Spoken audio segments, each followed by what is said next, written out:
Sejumlah tenda peringatan Maulid Nabi Muhammad di Kembangan, Jakarta Barat roboh. Robohnya tenda tak lain karena ditabrak sebuah minibus yang dikendarai seorang pria. Tak hanya tenda, sebuah panggung juga roboh dan melukai seorang pekerja bangunan hingga terluka di bagian tangan dan kepala. Saat diamankan, selain pengemudi terdapat seorang perempuan duduk di kursi penumpang.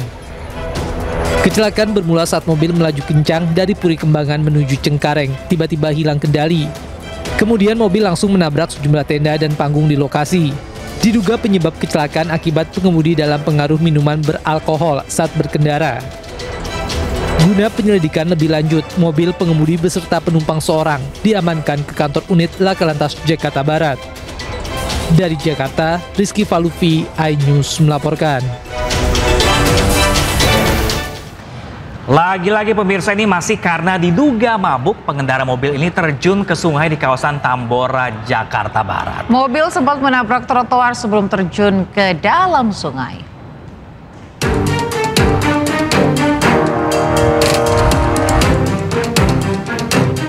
Sebuah mobil tercebur ke dalam aliran kali Jelangkeng di Jalan Perniagaan Tambora, Jakarta Barat Minggu pagi. Mobil ini ditinggal pengemudinya usai kecelakaan terjadi. Diduga pengemudi dalam pengaruh minuman keras saat berkendara. Mobil menabrak trotoar hingga akhirnya terjun ke dalam sungai. Menurut saksi mata, mobil yang dikemudikan seorang perempuan ini melaju dari arah Jalan Toko 3 Perniagaan menuju Jembatan 5 Tambora.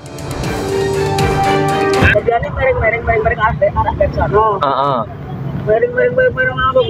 Terjun tapi dianya bisa loncat. Oh gitu. Loncat dianya belum sampai jebur orangnya. Dianya loncat, ceweknya mabok. Tidak ada korban jiwa dalam insiden kecelakaan ini.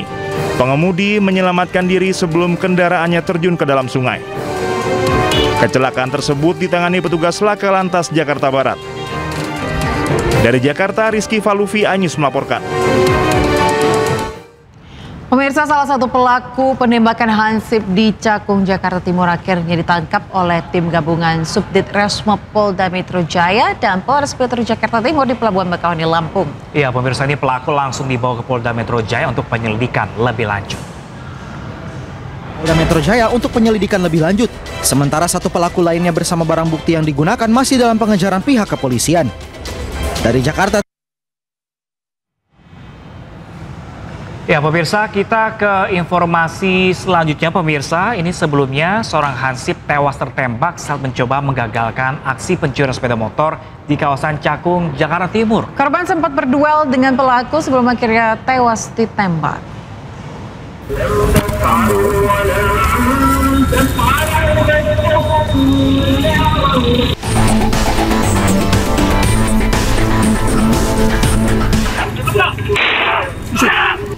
Dari rekaman kamera pengawas, korban bersama rekannya berusaha menggagalkan aksi pencurian sepeda motor yang dilakukan dua pelaku di Cakung, Jakarta Timur. Korban yang berprofesi sebagai Hansip melihat dua orang mencurigakan mencongkel sepeda motor milik salah satu warga. Bersama rekan sesama keamanan perumahan, korban menabrakkan sepeda motornya untuk menggagalkan aksi pelaku tersebut. Korban juga sempat berduel dengan salah satu pelaku, namun pelaku yang terdesak kemudian melepaskan tembakan ke arah korban. Korban tewas seketika dengan luka tembak di perut.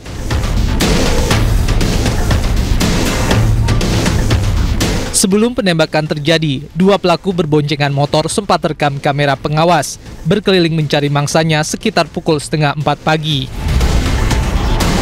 Pelaku mengitari area permukiman dan memantau situasi sepi hingga berhenti di satu gang dan berupaya mencuri motor warga yang terparkir di depan rumah. Namun aksi pelaku diketahui korban bersama rekannya. Setelah dilakukan olah TKP, pemeriksaan terhadap saksi-saksi, kemudian membentuk tim gabungan yaitu dari Krimum Polda, kemudian dari Polres, kemudian dari Opsional Polsek, kemudian menganalisa CCTV. Mudah-mudahan dalam waktu dekat secepatnya bisa terungkap. Kasus penembakan kini ditangani petugas kepolisian sektor Cakung, Polres Metro Jakarta Timur. Pemirsa, Menteri Sosial Saifullah Yusuf menyambangi kediaman keluarga Hansip yang tewas ditembak pelaku curanmor di Cakung, Jakarta Timur. Ya, keluarga korban berharap pelaku dihukum dengan seberat-beratnya. Awas, kasih jalan. Menteri Sosial Saifullah Yusuf menyambangi kediaman keluarga Atim Suhara, korban tewas penembakan oleh pelaku curanmor di Cakung, Jakarta Timur. Mensos bertemu keluarga dan menyampaikan bela sungkawa serta berbincang dengan kerabat korban yang juga berada di lokasi saat penembakan. Mensos pun menyebut bahwa Atim merupakan contoh pahlawan di kehidupan sehari-hari. Atim dan dua rekannya yang berada di lokasi kejadian akan menerima santunan. Dalam suasana peringatan Hari Pahlawan, saya ingin menyampaikan bahwa almarhum ini salah satu contoh pahlawan hari ini, yang melakukan sesuatu untuk kepentingan orang lain. Jadi bukan untuk kepentingan diri sendiri, tidak sedang menjaga aset-asetnya sendiri, tapi sedang menjaga keamanan, ketertiban untuk kepentingan orang banyak. Maka itu atas nama Kementerian Sosial dan tentu mewakili Presiden memberikan rasa hormat yang setinggi-tingginya kepada almarhum. Sebelumnya, usai diotopsi di Rumah Sakit Polri Kramat Jati, jenazah Atim Suhara langsung disolatkan di masjid dekat rumahnya di Cakung, Jakarta Timur. Usai disolatkan, jenazah langsung dimakamkan di TPU Buni, Tipar Cakung. Memang lagi jamnya dia ya. Jaga malam kan. Dia yang monitor CCTV-nya, jadi dia yang melihat CCTV, yang dua keliling, jadi 3 orang yang jagain. Ya kalau dari pihak keluarga cuma pengennya cepat ketangkep, cepat ketemu dan diadili seadil-adilnya. Keluarga berharap pelaku segera ditangkap dan dihukum seberat-beratnya.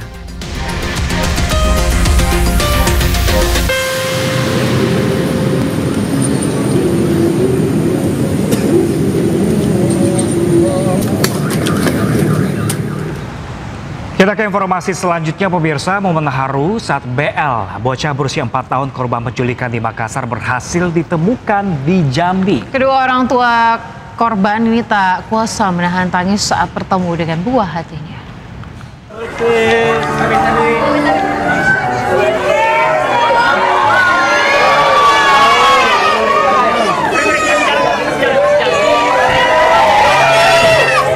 Puluhan warga dan kerabat menanti kedatangan BL, anak yang diculik hingga dibawa ke Provinsi Jambi.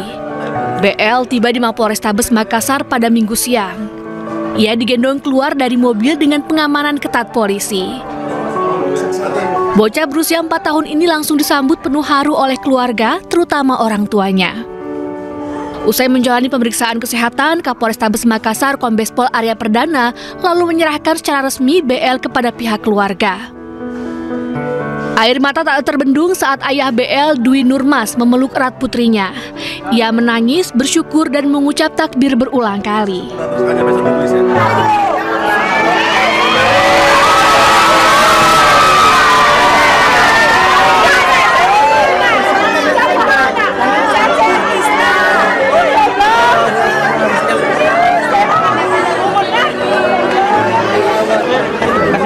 Semuanya, semua jajaran Polri dan sosial media enak.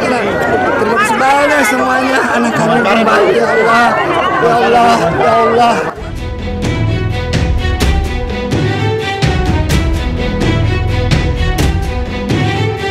Sebelumnya BL ditemukan di Kabupaten Merangin, Provinsi Jambi, setelah polisi menelusuri rekaman CCTV dan mengembangkan informasi di lapangan. Kasus penculikan ini pun viral di media sosial. BL hilang dari kawasan Taman Pakui Sayang, Makassar saat sedang menemani ayahnya berolahraga. Dalam penyelidikan, korban terekam CCTV dibawa seorang perempuan bersama 2 anak lainnya. Alhamdulillah, tim Jatandras yang dipimpin sama Pak AKBP Devik Satreskrim juga Pak Ila ya sebagai kandidat lakukan setelah menindaklanjuti laporan langsung bergerak untuk mencari anak.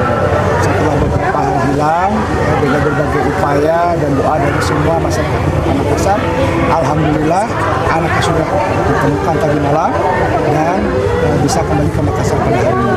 Anak Polisi hingga kini masih terus mengembangkan kasus penculikan ini karena tidak menutup kemungkinan adanya sindikat perdagangan anak. Dari Makassar, Sulawesi Selatan, Leo Muhammad Nur, iNews melaporkan. Pemirsa, kecelakaan tragis melibatkan sebuah mobil dan sepeda motor di Bangkalan, Jawa Timur. Ya, ini kerasnya benturan pemirsa membuat sepeda motor terlempar dan mendarat di kap mesin minibus.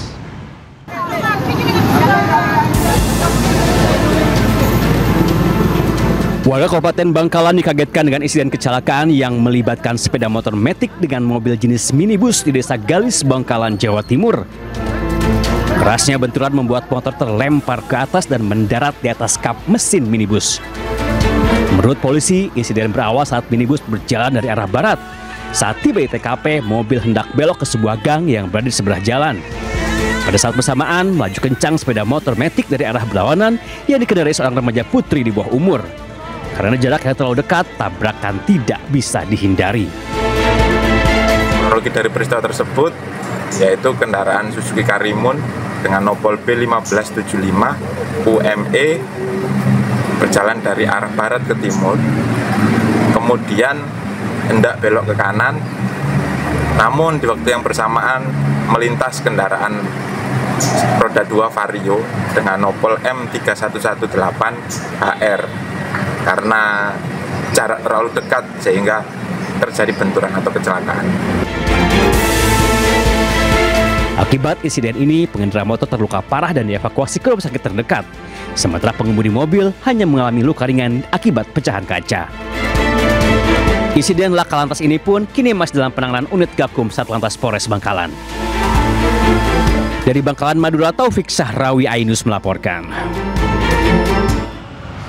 Diduga kesal jadi korban perundungan, seorang santri berusia 16 tahun ini nekat membakar pondok pesantren Babul Makfirah. Iya, berbekal rekaman kamera pengawas, pemirsa, pelaku yang masih di bawah umur ditangkap di rumah orang tuanya.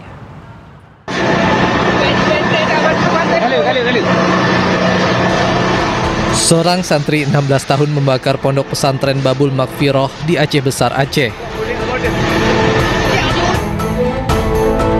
Berbekal petunjuk kamera pengawas, pelaku yang masih anak di bawah umur itu ditangkap petugas di rumah orang tuanya di Kabupaten Aceh Besar. Pelaku nekat membakar pesantren tempatnya mondok karena sering alami perundungan dari teman-temannya. Ini pihak daya mengalami kerugian material dan tidak menimbulkan luka berat ataupun meninggal dunia. Jadi hanya murni kerugian material.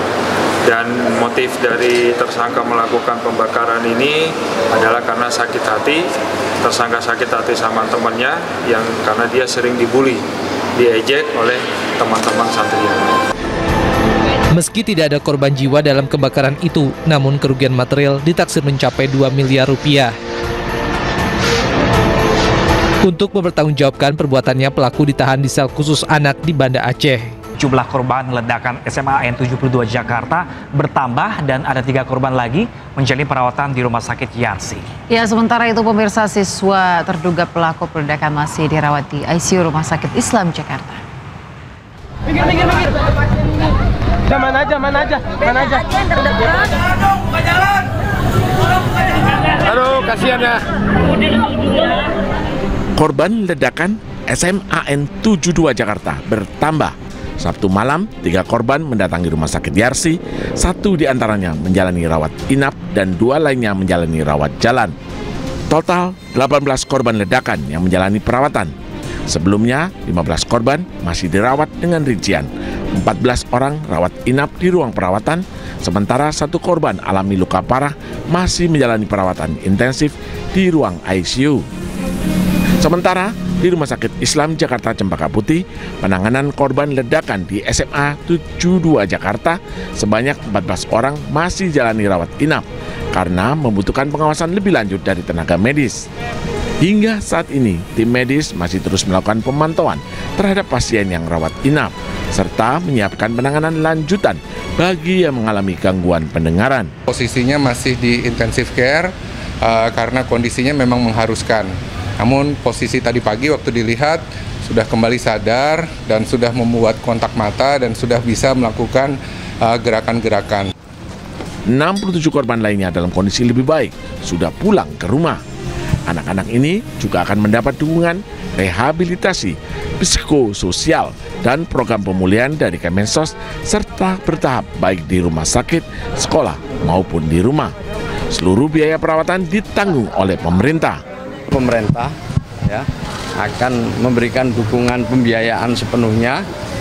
Nanti mungkin berkolaborasi dengan Gubernur Jakarta, Pak Pramono Anung, kita akan berbagi tugas, dan setelah itu juga Kementerian Sosial memberikan dukungan-dukungan yang diperlukan setelah nanti dari rumah sakit ini, mulai dari rehabilitasinya, masa-masa pemulihannya.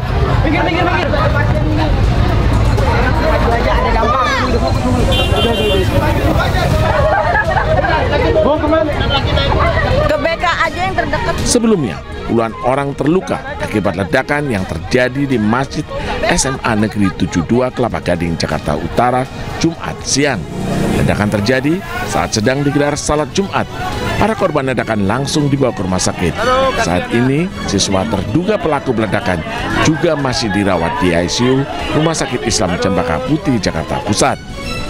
Dari Jakarta, tim liputan iNews melaporkan. Sementara itu, Wakil Gubernur Jakarta Rano Karno menyampaikan seluruh biaya korban ledakan akan ditanggung oleh Pemprov Jakarta. Ya, selain itu ia juga menyampaikan Pemprov DKI akan mengevaluasi menyeluruh terhadap standar keamanan di sekolah.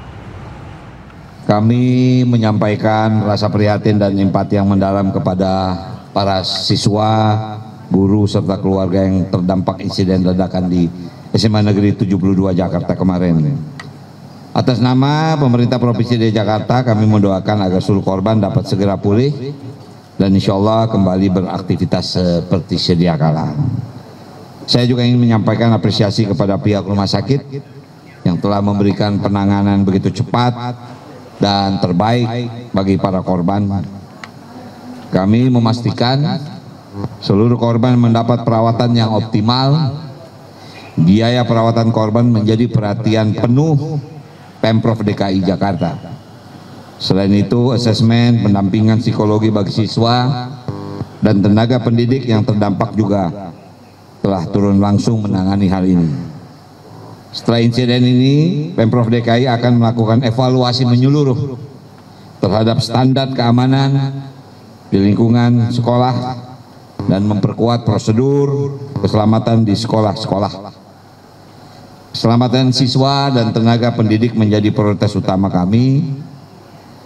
Kepada para siswa yang menjadi korban, tetaplah semangat.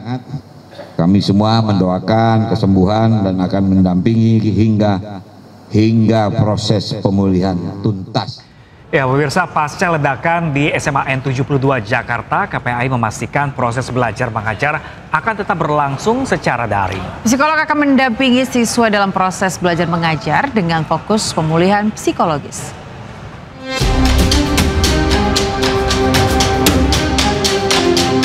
Pasca ledakan yang terjadi di SMA N72 Jakarta, pemerintah dan pihak terkait terus melakukan koordinasi memastikan kondisi korban terdampak. Pemerintah dan pihak terkait memberikan pendampingan psikologis kepada anak-anak korban terdampak baik yang masih menjalani perawatan medis, rawat jalan, maupun korban yang berada di sekitar lokasi kejadian. Sementara sterilisasi di lokasi kejadian tetap berlangsung hingga 3 hari ke depan sehingga aktivitas pembelajaran akan dilakukan secara daring dengan fokus pada pemulihan psikologis. Anak-anak yang masih dirawat, kemudian anak-anak yang sudah pulang ke rumah dan juga anak-anak yang ada di sekitar dan 780 anak lainnya. Semua harus mendapatkan pendampingan psikologis beserta guru.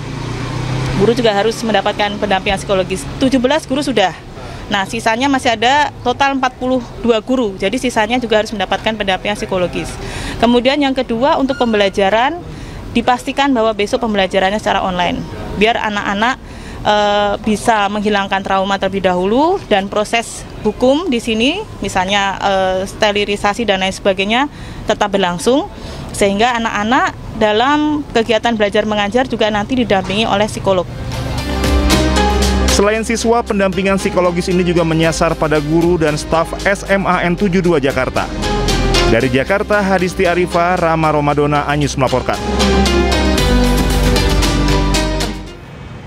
Pemirsa, terkait pasca ledakan di SMA Negeri 72 Jakarta, Reza Indragiri, psikolog forensik, menjelaskan perundungan bisa menjadi titik awal terjadinya peristiwa ledakan kemarin. Ya, selain itu ia juga menjelaskan pemirsa, ini gagalnya generasi saat ini untuk tangani kasus perundungan di dunia pendidikan. Apa sebetulnya yang menjadi dasar atau yang bisa Anda jelaskan mengapa seorang anak ini bisa tega melakukan tindakan sekian ini terhadap teman-temannya? Tidak ada teori tunggal sesungguhnya yang bisa menjelaskan mengapa peristiwa semacam ini terjadi. Tapi hari-hari belakangan ini termasuk disampaikan langsung oleh Kapolri bahwa boleh jadi bullying merupakan titik awal bagi kita untuk memahami mengapa sampai terjadi peristiwa yang sangat menyedihkan sekaligus mengerikan ini. Nah, kalau kita bersepakat bahwa bullying lah yang merupakan titik awalnya, maka boleh buat saya harus katakan dari pengalaman saya menangani sekian banyak kasus bullying, boleh jadi ini merupakan ilustrasi tambahan tentang betapa gagapnya kita, sekaligus betapa terlambatnya kita menangani situasi bullying. Akibatnya adalah korban bullying atau korban perundungan yang telah menderita sekian lama, tidak menemukan telinga yang siap untuk mendengarkan masalahnya, tidak menemukan tangan yang bisa membantu mencari solusi atas persoalannya, kemudian memutuskan untuk menyelesaikan masalahnya dengan cara-cara kekerasan. Kita beralih ke informasi lain pemirsa. Tim gabungan menggelar razia di sarang narkoba di kota Medan dan hasilnya 59 orang ditangkap. Sementara itu di Aceh Utara, pemirsa, BNN menemukan ladang ganja seluas 6,5 hektar. Tim gabungan menggerebek sejumlah lokasi tempat peredaran narkotika di kota Medan. Di antaranya di bantaran sungai, Jalan Balai Desa, dan Jalan Pria Laut 3. Petugas berhasil mengamankan 59 orang, serta barang bukti 35 kg sabu, 985 butir ekstasi, dan 178 cartridge vape mengandung narkotika. 3 barak narkoba yang dilapisi kawat berduri dan dialiri listrik untuk melindungi para pengguna narkoba dari razia dibakar petugas. Menurut polisi, peredaran narkoba di lokasi ini sangat masif. Para pengedar narkoba menggunakan alat komunikasi serta mempersenjatai diri dengan senjata tajam. Di tempat ini, satu bandar narkoba dengan inisial MR yang secara masif menjual, mendagangkan, dan membuat lapak-lapak narkoba di belakang ini, barak-barak narkoba, itu sebanyak 3 barak narkoba. Di Aceh Utara, petugas gabungan menemukan ladang ganja 6,5 hektar di 6 titik lokasi yang berdekatan. Dengan jarak ladang satu dengan lainnya hanya berkisar 150 meter di kawasan perbukitan desa Tepin Resep, Sawang, Aceh Utara. Petugas gabungan BNN, TNI, dan Polri serta unsur terkait lainnya harus menempuh jarak 2 km dari permukiman warga dengan cara berjalan kaki dengan akses medan yang sulit dan terjal. 97.000 tanaman ganja dengan berat basah mencapai 69 ton dimusnahkan dari seluruh lokasi. Dengan usia tanam ganja di setiap lokasi bervariasi, ada yang baru 2 bulan hingga siap panen. BNN RI memusnahkan kurang lebih 69 ton ganja di Aceh Utara. BNN melalui Direktorat Narkotika berhasil menemukan 6 titik ganja siap panen di wilayah Tepin Resep, Kecamatan Sawang, Kabupaten Aceh Utara, Provinsi Aceh. Kegiatan ini merupakan hasil dari penyelidikan dan pemetaan wilayah rawan peredaran narkotika jenis ganja. Dalam operasi kali ini, pemilik lahan ganja tidak ada di tempat dan masih dalam pengejaran petugas. Dari Medan, Sumatera Utara, dan Aceh Utara, Ahmad Ridwan Nasution dan Armia Jamil, iNews melaporkan.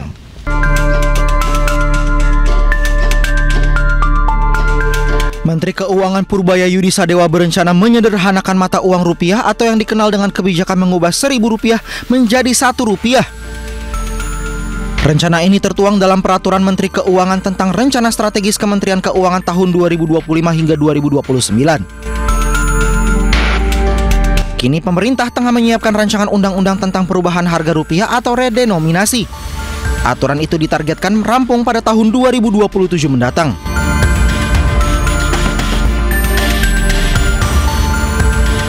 Redenominasi adalah pemangkasan atau penyederhanaan nilai mata uang tanpa memengaruhi nilai tukarnya yang dilakukan saat kondisi ekonomi sedang stabil atau sehat.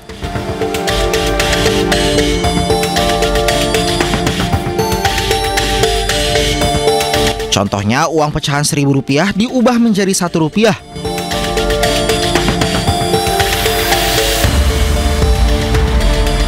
Adapun tujuan redenominasi adalah untuk efisiensi perekonomian nasional, menjaga stabilitas nilai rupiah agar daya beli masyarakat terjaga, dan meningkatkan kredibilitas mata uang rupiah di mata dunia. Sementara menurut Ekonom Center of Economic and Law Studies atau Celios Nailul Huda, narasi terkait redenominasi rupiah lebih tepat disampaikan oleh otoritas moneter, dalam hal ini Bank Indonesia ketimbang otoritas fiskal. Meskipun di satu sisi Kemenq dapat mewakili pemerintah untuk mengusulkan pada parlemen terkait pembuatan undang-undang redenominasi rupiah. Saya melihat bahwa seharusnya narasi ini lebih tepat disampaikan oleh otoritas moneter ketimbang otoritas fiskal. Meskipun satu sisi sebenarnya Kemenq dalam hal ini mewakili pemerintah itu bisa mengusulkan kepada parlemen terkait pembuatan undang-undang redenominasi rupiah. Nah, kalau kita lihat sebenarnya di PMK yang terdahulu itu juga dimasukkan, namun hingga saat ini belum dibahas dan belum disetujui. Nah, saya rasa sebenarnya Bank Indonesia harus berbicara kepada DPR untuk menjadi pengusul undang-undang dari redenominasi rupiah ini, dan BI menjadi lead dalam isu redenominasi rupiah karena memang berperan aktif dalam bidang moneter. Rencana redenominasi rupiah telah lama bergulir sejak 2013 lalu. Rencananya 3 angka 0 dalam mata uang rupiah akan dihilangkan. Tim Liputan iNews melaporkan. Pemirsa, rencana pemerintah menyederhanakan mata uang rupiah atau redenominasi menuai pro dan kontra di masyarakat. Dan pemirsa, berikut kita simak, ini adalah tanggapan sejumlah warga Jakarta berikut ini pemirsa. Kalau untuk saya pribadi sih setuju-setuju aja, karena gimana ya, untuk transfer itu lebih memudahkan kita gitu. Contohnya ya kalau saya untuk transfer 10.000 suka lebih, nol jadi 100.000 gitu ya kan. Kalau 100.000 suka kurang apa gimana gitu. Jadi kalau nolnya dikurangin mungkin agak sedikit memudahkan kita ya. Gitu. Kalau saya lihat sih sebenarnya Indonesia ini inflasinya termasuk yang masih terkendali, Mas. Kenapa? Karena pada saat kita akan mengeluarkan mata uang baru ya, kalau nggak secara langsung otomatis kan kita memerlukan biaya pencetakan mata uang segala macam. Kalau menurut saya sih sepertinya belum dibutuhkan urgent lah untuk dikeluarkan, tapi mungkin tidak menutup kemungkinan di masa yang akan datang itu perlu untuk dilakukan seperti itu. Saya kebetulan bukan orang keuangan, saya bergerak di bidang bisnis dan hukum. Ya sesimpelnya aja saya menilai duit saya 1M bisa jadi turun jadi 1 juta, walaupun secara nilainya juga tetap sama. Cuman saya berpikir dari sisi apa kemudian Menteri Keuangan mengambil. Kita ke informasi lain pemirsa, Presiden Prabowo Subianto memimpin upacara ziarah nasional dan renungan suci di Taman Makam Pahlawan Kalibata, Jakarta Selatan. Presiden Prabowo tiba didampingi Wakil Presiden Gibran Raka Buming Raka. Upacara ziarah nasional dan renungan suci dalam rangka peringatan Hari Pahlawan ini turut dihadiri sejumlah menteri kabinet, keluarga para pahlawan dan para veteran. Setiba di lokasi upacara, Presiden Prabowo langsung memimpin upacara dan melakukan peletakan karangan bunga yang bertuliskan "Pahlawanku, teladanku, terus bergerak melanjutkan perjuangan". Presiden Prabowo memimpin mengheningkan cipta dan menyampaikan peran besar pahlawan dalam memperjuangkan dan mempertahankan kemerdekaan Republik Indonesia. Mulai. Korban ledakan di SMAN 72 Jakarta yang ada di Rumah Sakit Yarsi ini bertambah menjadi 3 orang. Hingga kini para korban masih menjalani perawatan dan dalam pantauan dokter. Sabtu malam, pemirsa, 3 korban mendatangi rumah sakit. 1 diantaranya menjalani rawat inap dan 2 lainnya menjalani rawat jalan. Total saat ini 18 korban ledakan yang menjalani perawatan di RSIRC. Sebelumnya 15 korban masih dirawat, di mana 1 korban diantaranya terluka parah dirawat intensif di ruang ICU. Sementara di Rumah Sakit Islam Jakarta Cempaka Putih, 14 orang masih jalani rawat inap karena membutuhkan pengawasan lebih lanjut dari tenaga medis.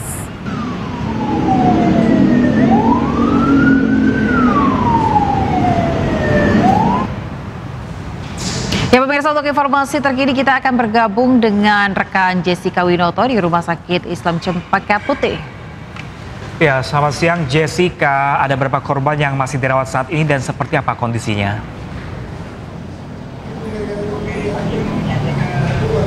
Ya, selamat pagi Pram, Ayah dan juga pemirsa. Untuk kondisi terkini di Rumah Sakit Islam Cempaka Putih, Jakarta Pusat, saat ini memang sudah ada update terbaru dari korban ledakan dari SMA Negeri 72 yang terjadi pada Jumat yang lalu, karena informasi yang kami dapatkan, tepatnya informasi terakhir pada pukul 8 pagi waktu Indonesia Barat, sebanyak 14 pasien masih menjalani perawatan intensif di sini, sementara untuk pasien yang sudah diperbolehkan pulang dan menjalankan rawat jalan sebanyak 29. Dengan total pasien yang terkini yang sudah pulang maupun masih dirawat sebanyak 43 pasien di Rumah Sakit Islam Cempaka Putih, Jakarta Pusat. Sementara untuk rumah sakit lainnya, yaitu di Rumah Sakit Yarsi dan juga Rumah Sakit Pertamina Jaya, bahwa informasinya untuk di Rumah Sakit Yarsi masih ada 14 pasien dirawat inap, dan sementara untuk yang sudah diperbolehkan pulang ada 1 pasien dengan total 15 pasien. Sementara untuk di Rumah Sakit Pertamina Jaya masih ada 1 pasien yang dirawat inap, sedangkan untuk pasien yang sudah diperbolehkan pulang sebanyak 6 pasien. Jadi untuk kita rekap dari kejadian ledakan di SMA Negeri 72 Jakarta kemarin ini, memang sudah ada 96 orang yang telah terdampak dari ledakan yang terjadi pada hari Jumat yang lalu, ya. Sedangkan untuk yang sudah diperbolehkan pulang sebanyak 67 pasien. Sehingga saat ini masih ada 29 pasien yang masih dirawat inap di ketiga rumah sakit di area Cempaka Putih, yaitu di Rumah Sakit Islam Cempaka Putih, lalu juga ada Rumah Sakit Yarsi, dan juga ada Pertamina Jaya. Sehingga memang untuk saat ini pun para korban masih dirawat intensif, sedangkan bagi pasien-pasien yang sudah diperbolehkan pulang akan menjalani perawat jalan. Dan memang informasinya untuk saat ini, untuk kondisi di para korban maupun siswa-siswi di SMA Negeri 72 Jakarta ini masih menjalankan perawatan, dan juga bagi yang tidak terdampak menjalankan proses belajar mengajar secara daring. Tetapi untuk informasi secara proses belajar mengajar secara daring ini dilakukan tidak diketahui sampai kapan, karena memang akan mengikuti pernyataan resmi dari pihak kepolisian maupun lainnya, bagaimana apakah di area SMA Negeri 72 ini sudah dinyatakan dapat digunakan kembali. Sehingga Pram, Ayah dan juga pemirsa, kita akan terus pantau perkembangan situasi di Rumah Sakit Islam Cempaka Putih, Jakarta Pusat. Bila mana nanti adanya kunjungan dari para pejabat yang lainnya seperti hari-hari yang kemarin, kami akan segera kabarkan ke Anda. Pram, Ayah. Jessica, terkait dengan kondisi dari terduga pelaku, apakah Anda sudah mendapatkan informasi?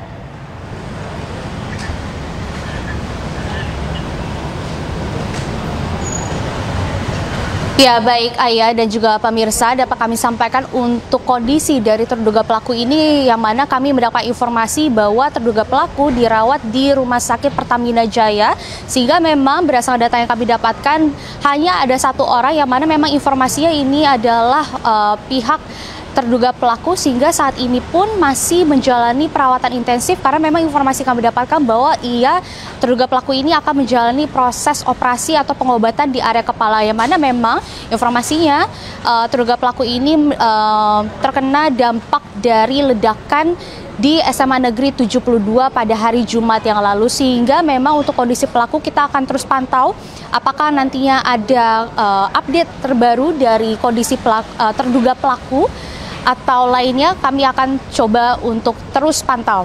Ayah. Baik, Jessica Winoto melaporkan langsung dari Rumah Sakit Islam Cempaka Putih, Jakarta. Kami masih menanti informasi terbaru dari Anda dan selamat bertugas kembali. Kita ke informasi lainnya pemirsa. Sebuah perahu karet terbalik saat mengangkut 7 mahasiswa Politeknik Negeri Indramayu yang melakukan olahraga rafting. 5 orang berhasil selamat, sementara 2 orang mahasiswa lainnya masih dalam pencarian. Kejadian perahu karet arem jeram. Inilah detik-detik perahu karet yang ditumpangi 7 mahasiswa Politeknik Negeri Indramayu Polindra mengalami kecelakaan saat melakukan rafting di Sungai Cimanuk, tepatnya di sekitar Bendungan Karet Bangkir, Kecamatan Loh Bender, Kabupaten Indramayu. Terlihat perahu terombang-ambing akibat derasnya arus sungai. Tak lama kemudian, perahu karet terbalik setelah menerabas arus deras. Warga sempat berteriak memperingatkan agar mereka tidak melanjutkan perjalanan.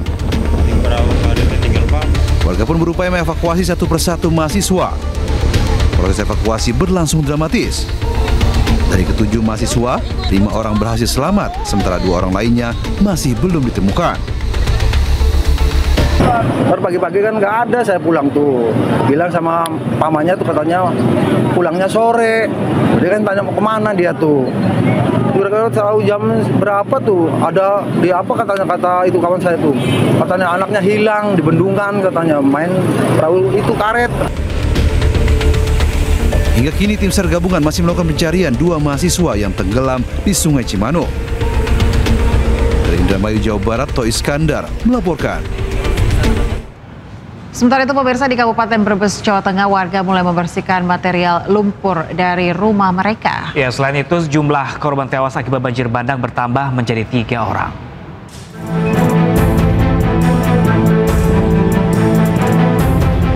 Sejumlah warga bersama relawan bergotong royong membersihkan rumah dan toko dari endapan lumpur.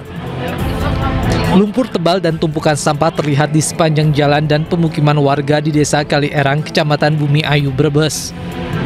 Endapan lumpur terjadi pasca banjir bandang akibat meluapnya Sungai Erang setelah hujan deras selama kurang lebih 3 jam.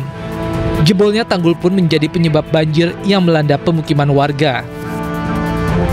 Berkali-kali dibangun longsor, berkali-kali dibangun kan longsor, kan kayak gitu. Jadi kalau kita banjir lagi terancam ini ya Bu? Oh jelas lah. Jelas sekali lah, deg-degan terus tiap hujan bersat. Lumpur masuk rumah? Masuk semalam. Seberapa Bu? Kalau kayak 50 sentian ya. Atas bencana ini, pemerintah daerah pun langsung meninjau dan mencari solusi. Penyebab banjirnya itu Kali Erang. Kali Erang ini tanggulnya kurang tinggi, sehingga kalau air meluap sehingga luber, sehingga lari ke sini. Tapi kalau tanggul ini ditinggikan, insya Allah tidak. Secara kebetulan Kali Erang ini kewenangannya dari pihak provinsi, sudah kami laporkan. Insya Allah dalam waktu dekat, nanti sore atau besok dari pihak provinsi hadir sini untuk melihat lokasi dan bagaimana caranya membetulkan. Dampak kerusakan dan kerugian akibat banjir masih dalam pendataan dinas terkait. Namun BPBD menyebut 3 orang dilaporkan meninggal dunia akibat tersengat listrik dan terseret derasnya arus. Adapun kejadian banjir kemarin hari Sabtu tanggal 8 itu telah menimbulkan korban 3 orang meninggal dunia, 1 di Kecamatan Bumi Ayu di Desa Kalierang dan 2 di Kecamatan Cirampok. Pemerintah mengimbau masyarakat tetap waspada karena hujan masih berpeluang turun dalam beberapa hari ke depan. Dari Brebes, Jawa Tengah, Unibar iNews melaporkan. Sebelumnya pemirsa, hujan deras menyebabkan banjir bandang menerjang Brebes pada Sabtu lalu. Selain mobil, 3 bangunan rumah warga di bantaran sungai pun dilaporkan roboh.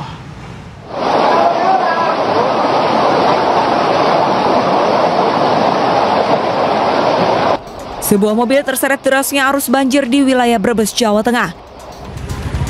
Banjir terjadi akibat hujan deras sejak Sabtu siang yang mengakibatkan sungai keruh meluap.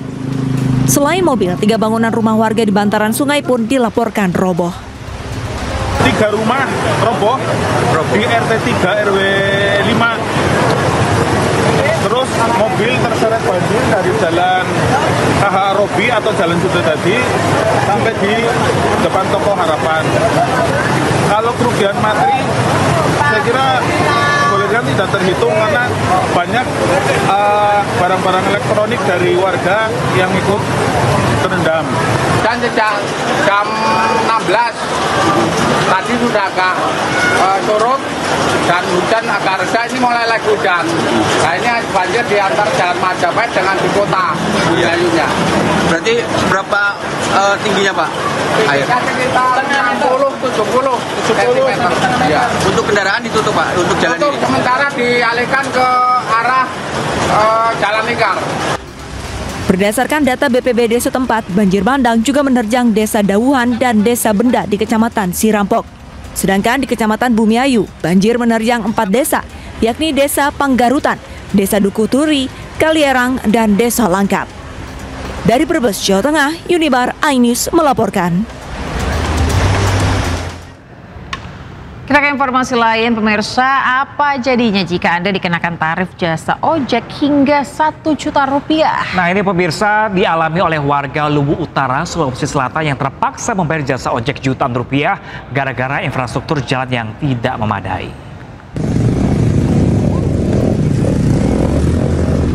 Di jalur inilah para jasa ojek bertaruh nyawa. Mereka menembus lumpur, tanjakan curam demi sampai ke Kecamatan Seko. Tidak hanya mengantar penumpang, mereka juga jadi penghubung kehidupan bagi warga yang bermukim di dataran tinggi, seperti mengirimkan bahan makanan, bahan bangunan, bahan bakar minyak hingga kebutuhan lainnya. Dengan jarak tempuh 120 km dan beban 400 kg, tarif ojek bisa menembus Rp2 juta dalam sekali perjalanan pulang pergi. Selain medan yang ekstrim, besarnya tarif tak jarang digunakan para jasa ojek untuk perawatan motor yang rusak saat di tengah perjalanan. Oleh karena itu, para jasa ojek ini pun biasa berjalan bersama-sama untuk saling bantu. Sudah banyak di media-media sosial itu tidak seberapa kalau kita melihat di media sosial. Tapi kalau kita lihat secara langsung, sangat Jalan Seko ini sangat memprihatinkan sekali, Pak. Kalau musim hujan, Pak, bagaimana? Kalau musim hujan itu ya bisa kita menempuh perjalanan dari Sabang sampai di Seko itu sekitar kurang lebih 2 malam, 2 hari. Ini kondisi begini sudah berapa lama, Pak? Sudah puluhan tahun. Puluhan tahun. Kan Indonesia kan sudah merdeka itu sudah puluhan tahun, dan kemudian sebelum ada Indonesia, Seko ini sudah ada. Seko ini terlibat di dalam Indonesia, tapi nyatanya begitu-begitu saja. Jalannya masih sangat memprihatinkan sekali. Di balik deru mesin dan lumpur, para jasa ojek ini telah berperan menjadi nadi kehidupan ribuan jiwa yang ada di 12 desa di pedalaman Luwu Utara. Mereka berharap pemerintah tak tinggal diam melihat kondisi infrastruktur, pendidikan dan kesehatan yang saat ini mereka alami. Dari Kabupaten Luwu Utara, Sulawesi Selatan, Nasruddin Rubak, iNews melaporkan. Ya pemirsa, ada yang menarik pemirsa, ratusan warga ini berebut gunungan hasil bumi dalam rangkaian acara 1 abad Pasar Legi, Parakan, Temanggung, Jawa Tengah. Tradisi ini pemirsa sebagai simbol rasa syukur sekaligus doa keberkahan rezeki bagi para pedagang.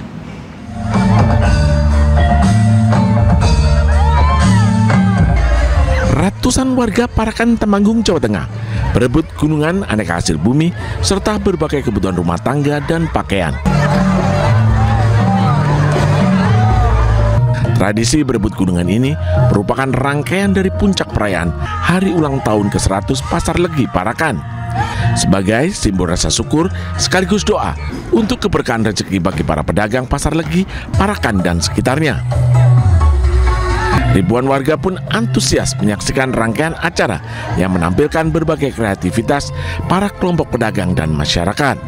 Selain itu, para pedagang juga menyediakan 100 tumpeng gratis untuk warga. Harapannya ini tetap akan lestari dan pasar ini memang bisa menjadi tempat bertemunya antara pembeli dan penjual, khususnya masyarakat. Dan pastinya pasar ini tidak hanya lokus untuk jual beli, tapi paling tidak pasar ini menjadi tempat berkumpulnya banyak orang dari berbagai macam latar belakang. Dengan 1 abad, Pasar Legi Parakan menjadi bukti bahwa pasar tradisional masih diminati oleh masyarakat dalam berbelanja kebutuhan sekaligus menjaga nilai-nilai budaya lokal serta bentuk kebersamaan dan kerukunan warga. Dari Temanggung, Jawa Tengah, Didi Dono Hartono, iNews melaporkan. Pemirsa, jelang musim penghujan, warga di Ponorogo, Jawa Timur juga menggelar sedekah bumi. Ya, pemirsa, kegiatan ini sebagai ungkapan rasa syukur atas hasil pertanian yang melimpah di desa.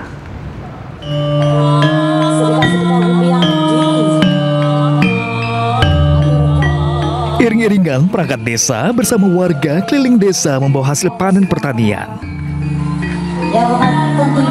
Juga ada yang membawa berbagai bentuk nasi tumpeng lengkap dengan lauk pauknya yang ikut diarak keliling desa.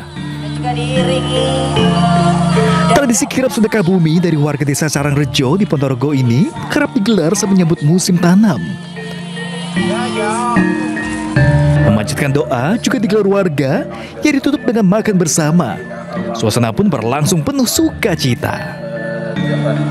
Syukur atau gimana Pak? Jelaskan. Ya, rasa syukur kepada untuk Carangrejo, semoga kedepannya menjadi yang makmur. Ini diikuti berapa RT Pak? Seluruh Carangrejo. Seluruh desa. Oh iya. 44 RT. 44 RT. Pak, capek nggak ini jalan? Capek sih capek, tapi kan demi desa. Tradisi setiap jelang musim penghujan ini sebagai ungkapan syukur karena air berlimpah cukup untuk mengairi tanaman, sehingga hasil pertanian pun juga berlimpah.